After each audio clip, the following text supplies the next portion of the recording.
Assalamu alaikum warahmatullahi ta'ala wabarakatuh. Barkanmu da sake saduwa da ku a wata shirta mu ta gaskata G24 TV.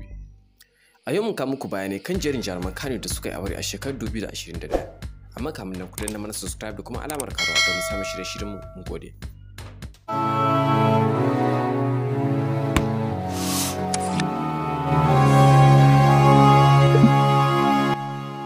Gaskiya G24 TV. Ta daya, Zara Diamond ko kuma Diamond Zara. Shahararriyar jarumar Kannywood, Zara Diamond ta yi aure a watan Agustan shekarar 2021 a wata sanarwa da shafin Kannywood suka yi da ke tabbatar da haka.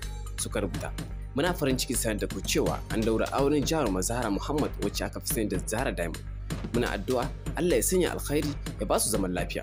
Daga nan jarumar ta goge duk wasu hotunanta da ke kan shafinta na Instagram sai hoto ɗaya tak ta kyale mai dauke da rubutu kamar haka.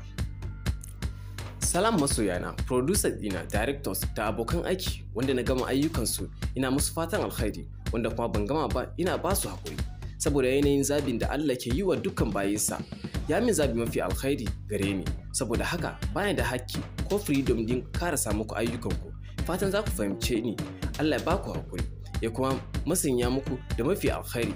Ta kayar da cewa dan Allah masu fan page dina ku yi haƙuri ku duba girman Allah ku cire picture dina da videos dina ku kuma canja sunana, na gode. Sannan a auren nata ba irin shagulgulan da aka saba ganin jaruman Kannywood suke yi ba idan za su yi aure.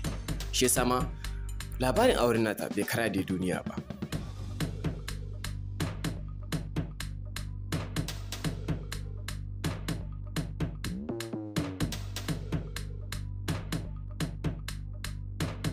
Na biyu, Garzali Miko.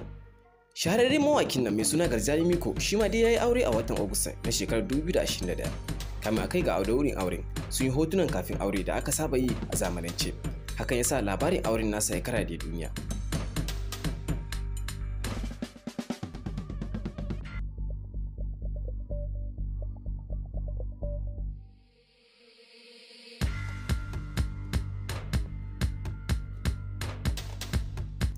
A walimar auren nasa an samu halartar manyan jaruman Kannywood irin su Ali Nuhu, Adam A. Zango, Hadiza Gabon da dai sauransu.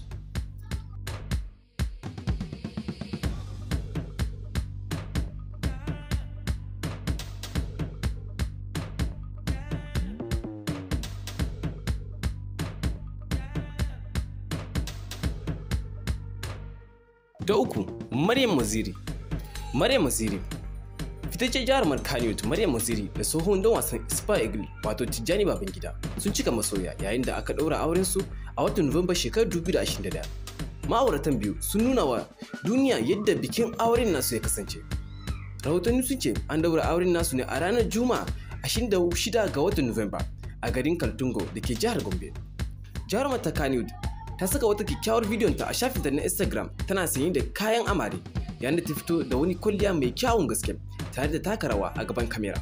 Maryam a cikin rubutunta ta yi addu'ar Allah ya kiyaye ta kuma ta ce yanzu kam dai ta shiga daga ciki. Inda ta rubuta, Allah ka kare ni daga duk wani mai doka da zai karbe ni daga wanda ya dauke ni.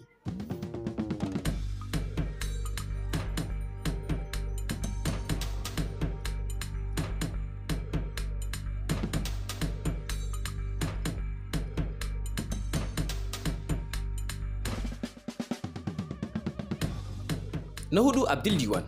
Shahararren mawakin Kannywood Abdul Diwan shi ma ya angwance da budurwarsa mai suna Salma. Haka zalika su ma kamin su yi auren sun yi kayatattun hotuna wanda suka taimaka wajen yaduwar labarin auren nasu ga masoyansu.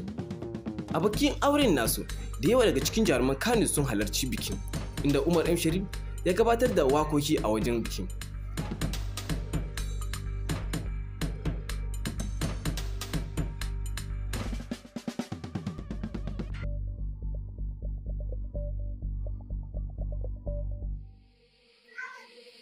Ta biyar, Rahama MK. Rahama MK wacce aka fi sani da Hajiya Rabi Bawa Mai Kada a shiri mai dogon zango na kwana 90 ta yi aure a watan Nuwamba shekarar 2021.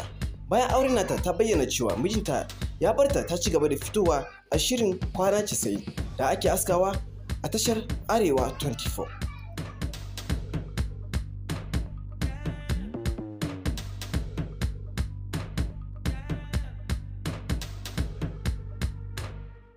Na shida, Sheikh Isa Alolo. Daraktan Sheikh Isa Alolo shi ma ya yi aure a watan Fabrairu shekarar 2021.